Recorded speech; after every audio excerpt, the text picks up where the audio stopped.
Everyone, welcome back to Surya class. So friends, I hope आप सब स्वस्थ होंगे, मस्त होंगे। तो दोस्तों, आज की इस वीडियो में हम बात करने वाले हैं CBSE class 10th 12th and Bihar board class 10th 12th paper pattern के बारे में। यानी इन दोनों के बीच में आज हम कंपैरिजन करके आपको बताएंगे कि किसका पेपर इजी होता है according to 2023 paper analysis of CBSE board versus Bihar board. तो दोस्तों, आइए वीडियो को शुरू करते हैं। वीडियो को नया चैनल को सब्सक्राइब कर लीजिएगा। देखिए दोस्तों, बात करें सबसे पहले हम सीबीएसई बोर्ड के बारे में, उसके बाद बात करेंगे बिहार बोर्ड के बारे में। अब देखिए, सीबीएसई बोर्ड का जो पेपर पैटर्न होता है, अगर आप क्लास 10th में पढ़े हैं और आप क्लास 12th में बिहार बोर्ड लिए हैं तो आपको पता होगा कैसा होता होगा। देखिए, सीबीएसई बोर्ड का जो पेपर पैटर्न होता है वो थोड़ा सा टफ होता है। ठीक है, टफ मींस क्या होता है? देखिए, यहाँ पे क्या होता है, आपके पास ऑप्शंस कम होते हैं। यानी यहाँ पे ऑप्शंस कैसे कम होते हैं? यहाँ पे आप देखेंगे क्लास 10th में तो आपका 18 मार्क्स का पेपर होता है और 20 मार्क्स का इंक्लूडिंग प्रैक्टिकल मार्क्स रहता है। तो आपको स्कूल से तो 20 मार्क्स मिल जाता है, लेकिन जो 18 मार्क्स का जो आपका पेपर होता है वो काफी टफ होता है। टफ कैसे होता है दोस्तों? उसमें कॉन्सेप्ट बेस्ड क्वेश्चन पूछे जाते हैं। कॉन्सेप्ट बेस्ड क्वेश्चन पूछे जाएंगे। आपका जो शॉर्ट आंसर रहता है, जो लॉन्ग आंसर रहता है, उसमें आपको ऑप्शन कम मिलेंगे। असर्शन रीजंस क्वेश्चंस भी आ जाते हैं, केस बेस्ड क्वेश्चंस भी आ जाते हैं।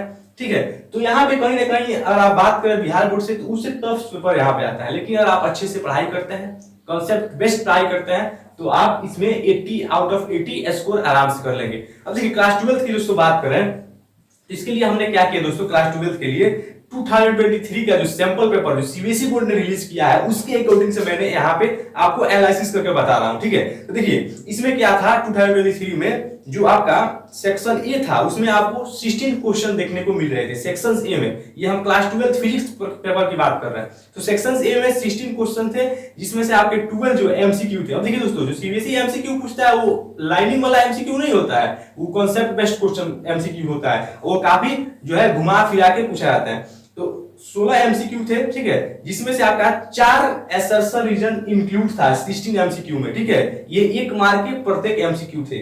अब बात करें सेक्शंस बी का, देखिए दोस्तों, सेक्शंस बी में 5 क्वेश्चन थे, जो कि एक क्वेश्चन 2 मार्क के थे। सेक्शन सी में 7 क्वेश्चन था, जो लिखने वाला ही था, जो एक क्वेश्चन 3 मार्क का था। अब सेक्शन डी में जो आपका 2 केस स्टडी क्वेश्चन आया था, जो एक केस स्टडी 4 मार्क्स का था, इसमें आपको एक भी ऑप्शन नहीं दिया था, 2 में से 2 आपको बनाने थे। अब सेक्शन 3 की बात करें तो जिसमें लॉन्ग आंसर टाइप क्वेश्चन था, जिसमें आपको 5 मिला था, एक 5 मार्क का था, 3 लॉन्ग आंसर था, जो आपको तीनों बनाने थे।